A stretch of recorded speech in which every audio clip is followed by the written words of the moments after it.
Hi, ഞാൻ സെലീന. ഇന്ന് ഞാൻ ഉണ്ടാക്കാൻ പോകുന്നത് കടുമാങ്ങ അച്ചാറാണ്. Easy and colourful and tasty ആയിട്ടുള്ള കടുമാങ്ങ അച്ചാർ. ഞാൻ മാങ്ങ തൊണ്ട് കളഞ്ഞ് ചെറുതായിട്ട് അരിയാൻ പോവുകയാണ്. ചെത്തിയിട്ട് നമ്മൾ ചില മാങ്ങയ്ക്ക് ഒത്തിരി ചെന അല്ലെങ്കിൽ കറയുണ്ട്, അത് കളയണം. ഞാൻ പീലർ ഉപയോഗിച്ചാണ് തൊണ്ട് ചെത്തുന്നത്. പരിചയമില്ലാത്തവർക്കൊക്കെ പീലർ ഉപയോഗിച്ച് തൊണ്ട് കളയുന്നതാണ് നല്ലത്.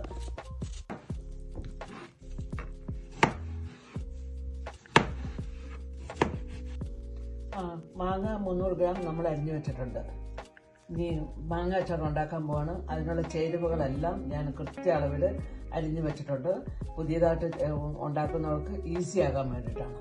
കുക്കിംഗ് ഓയിൽ 1/4 കപ്പ്, കടുക് 1 ടീസ്പൂൺ, ഉലുവ 1/4 ടീസ്പൂൺ, ചെറിയ ചുവന്നുള്ളി 3 എണ്ണം, പച്ചമുളക് 2 എണ്ണം, ഇഞ്ചി ഒരു ചെറിയ കഷ്ണം, വെളുത്തുള്ളി 4 അല്ലി, 10 ഗ്രാമോളം വരും, കരുവേപ്പില 2 തണ്ട്, കാശ്മീരി മുളക് പൊടി 4 ടേബിൾ സ്പൂൺ, എരിവുള്ള മുളക് പൊടി 1 ടേബിൾ സ്പൂൺ, മഞ്ഞൾ 1/4 ടീസ്പൂൺ, ഉപ്പ് 2 ടീസ്പൂൺ, കായപ്പൊടി 1 ടീസ്പൂൺ, കടുക് ചതച്ചത് 1/4 ടീസ്പൂൺ, ഉലുവ ചൂടാക്കി പൊടിച്ചത് 1/4 ടീസ്പൂൺ, വിനാഗിരി 1/2 കപ്പ്, തിളപ്പിച്ചാറിയ വെള്ളം 1/2 കപ്പ്.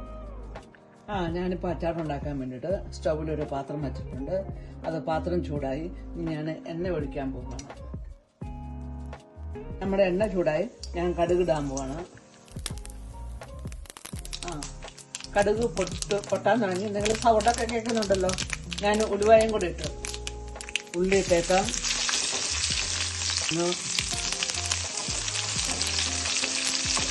ഇഞ്ചി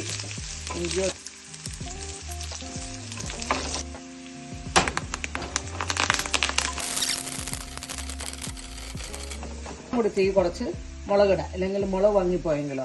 പെരിമുറിച്ചിട്ടു, ഉണക്കമുളകിട്ടു, മഞ്ഞളിട്ടു, ഉപ്പിട്ട്, കായപ്പൊടി ഇട്ട്,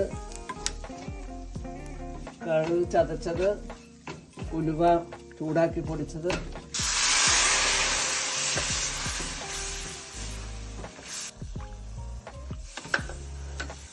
പിന്നെ ഇനി നമുക്ക് നല്ലപോലെ ഒന്ന് ചൂടായിക്കോട്ടെ. മാങ്ങ ഇടാം. മാങ്ങ ഇട്ട് കഴിഞ്ഞിട്ട് നിങ്ങൾക്ക് തോന്നുവാണ് അത്ര ശകലം ലൂസായില്ലെങ്കിൽ നമുക്ക് പിന്നെയും വെള്ളം തിളപ്പിച്ചാൻ വെച്ചിട്ടുണ്ട്, അത് നമുക്ക് യൂസ് ചെയ്യാം. ഇപ്പം നമ്മൾ മാങ്ങക്കറി റെഡിയായി. ഇനി അതിനെ ഒരു ഗ്ലാസ് ജാറിനകത്തേക്ക് ഇടണം. നല്ല തുടച്ച് ഉണങ്ങിയ ഗ്ലാസ് ജാറിനകത്ത്. അത് കഴിഞ്ഞിട്ട് ഇപ്പം നിങ്ങൾക്ക് കുറച്ച് ദിവസത്തേക്ക് വെക്കാനാണെങ്കിൽ നമ്മൾ ഒരു ചട്ടി ചൂടാക്കിയിട്ട് ശകലം എണ്ണ ഒഴിച്ച് അത് ചൂടായി കഴിഞ്ഞിട്ട് അതിനൊരു ശകലം തണുത്ത് വരുമ്പോൾ ഈ മാങ്ങ അച്ചാറിന്റെ മുകളിലേക്ക് ഇട്ടാൽ മതി.